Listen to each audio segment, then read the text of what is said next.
Na naman dito sa Sweden. So first day kahapon na nag-snow. So ngayon lumabas tayo guys kasi need ko na talaga mag-walking. So another walking day natin ngayon. Kasi ilang araw na ako hindi nakapag-walking. Pakiramdam ko talaga guys sa katawan ko parang nanigas na yung tawag dito guys.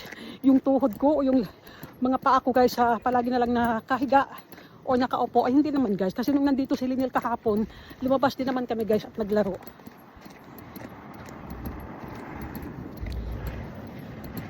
Teka, mag-gloves na muna tayo guys kasi super lamig. Palabas ko na yung guys yung treadmill ko para mag-walking lang ako sa loob ng bahay. Kasi super lamig. Walking lang tayo ng mga 30 minutes. So nag-start ako ng 11:46 guys. Ayan, ganyan ang itsura sa labas. Hindi pa naman masyadong maraming snow. Pero need ko talaga mag-walking. Kasi naramdaman ko sa katawan ko guys ay nanigas na sa tawag nito guys sa kaupo.